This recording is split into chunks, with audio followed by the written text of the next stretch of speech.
নামাজ কেন পড়ো না?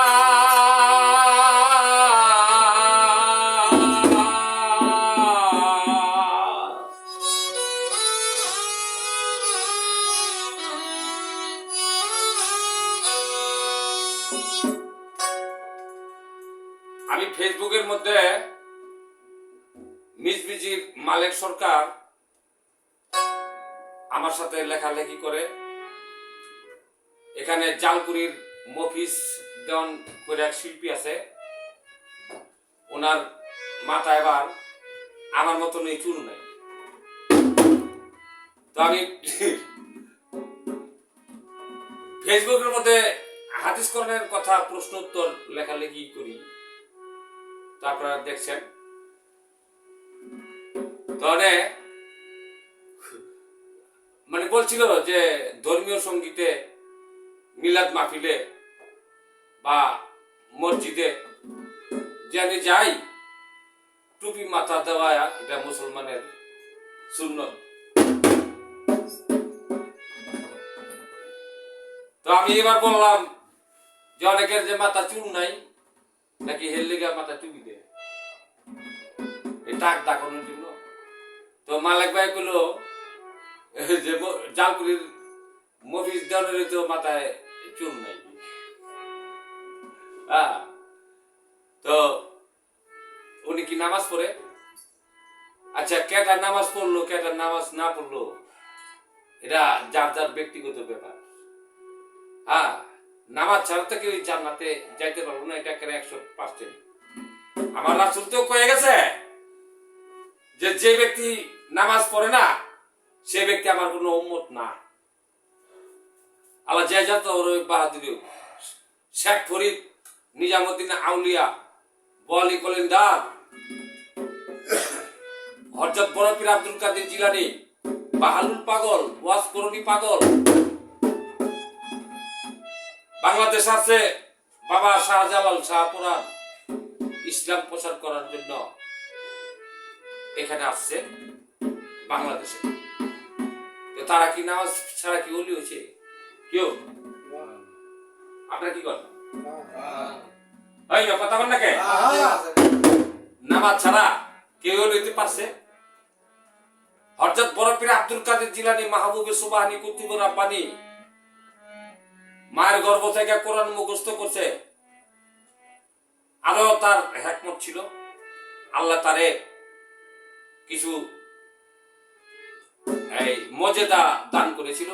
প্রত্যেক নবী পয়গম্বরদেরই আল্লাহ পাক মর্যাদা দিয়ে দেয়।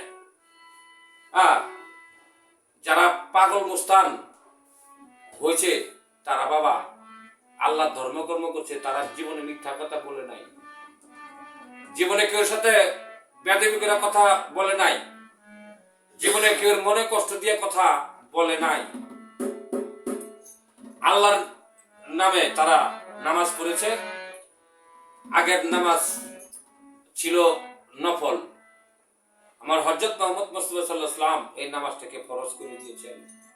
আগের নফল না নামাজ, এই যে আমরা যে নামাজ পড়ি, যেমন ফজরের নামাজ আনলেন আদম আলাইহিস সালাম, জোহরের নামাজ আনলেন ইব্রাহিম আলাইহিস সালাম, আসরের নামাজ আনলেন ইউনূস আলাইহিস সালাম, মাগরিবের নামাজ আনলেন ঈসা আলাইহিস সালাম, মুসা নবী আনছেন এশারের নামাজ। আমার রাসূল পাক সাল্লাল্লাহু আলাইহি ওয়াসাল্লাম 49 বছর 3 মাস যখন আমার রাসূলের বয়স ছিল, তখন আমার আল্লাহ পাক মেরাজের দাওয়াত দিয়েছেন। 50 ওয়াক্ত নামাজ আমার রাসূলের উম্মতের উপরে ফরজ করে দিয়েছিলেন। যখন 50 ওয়াক্ত নামাজ দিয়েছেন, আমার রাসূল পাক সাল্লাল্লাহু আলাইহি ওয়াসাল্লাম সেই 50 ওয়াক্ত নামাজ নিয়া এটা এই পৃথিবীতে অবতরণ করবে, এমন সময়ে মুসা নবীর সাথে দেখা হয়ে গেল। এবার মুসা নবী জিজ্ঞাসা করলো যে কয়েক তো নামাজ আনছেন? মুসা নবী বলছে 50 ওয়াক্ত নামাজ আনছি। আমার রাসূল পাক সাল্লাল্লাহু আলাইহি ওয়াসাল্লাম বলছেন 50 ওয়াক্ত নামাজ আনছি। দুঃখিত। মুসা নবী বললেন ইয়া রাসূলুল্লাহ সাল্লাল্লাহু আলাইহি ওয়াসাল্লাম, আপনার উম্মতরা দুর্বল, আপনার উম্মতরা এই 50 ওয়াক্ত নামাজ পড়তে পারবে না, নামাজ কমে আনেন দয়া করে।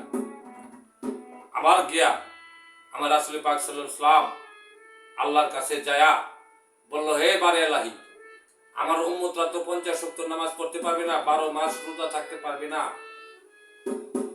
তো এই 12 মাস রোজাও কমান আর 50 ওয়াক্ত নামাজও কমায় দেন, নইলে তো আমার উম্মতরা দুর্বল, পারবে না তো। আল্লাহ বারে এলাহি, আমার আল্লাহ পাক কমাইতে কমাইতে কমাইতে কমাইতে 5 ওয়াক্ত নামাজ আল্লাহ পাক এই আল্লাহর বান্দাদেরকে, রাসূলের উম্মতদেরকে এটা ফরজ করে দিয়েছেন। এই 50 ওয়াক্ত নামাজের থেকেও, এই 5 ওয়াক্ত নামাজের থেকেও আমরা 5 জায়গায় নামাজ পড়তে পারি না। কেউ দুনিয়াদারি, কেউ কাজে কর্মে ব্যস্ত থাকে, ব্যবসা বাণিজ্য নিয়ে ব্যস্ত থাকে, সময় পায় না, তাও এখান থেকে নামাজ অনেকেরই কাজ আর যায় না, কি করে যায়। তো সেই ক্ষেত্রে আমার একটি গান, আপনারা আমার এই গানের ভাষায় কথায় যদি ভুল ভ্রান্তি হয়, ভুল শয়তানের থাকতে পারে, মানুষের নয়।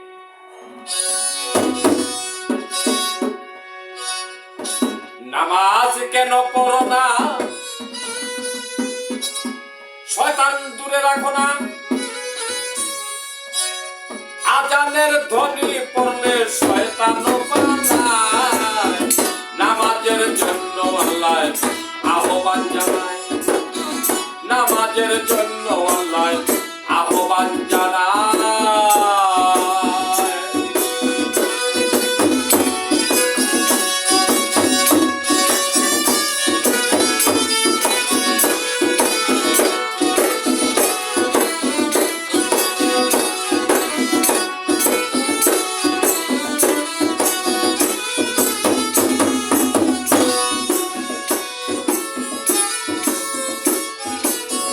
যখন আল্লাহ একা ছিল, তারপরে নূর পয়দা হলো, সে নূরে বিভক্ত করলো আপে মালের শাইন। যখন আল্লাহ একা ছিল, ওরে তারপরে নূর পয়দা হলো, সে নূরে বিভক্ত করলো আপে মালের শাইন। তারপরে আদম বানাইলো, ফেরেশতাদের হুকুম করলো,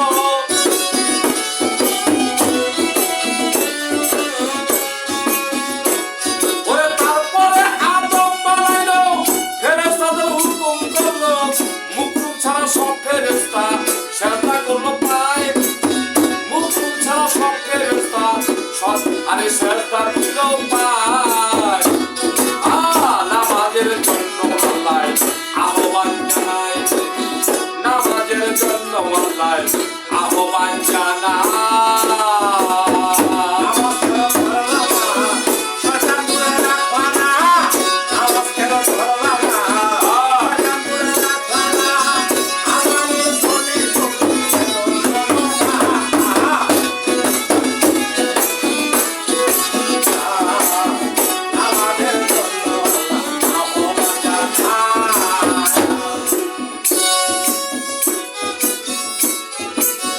যখন আদম হুঁশ পাইল,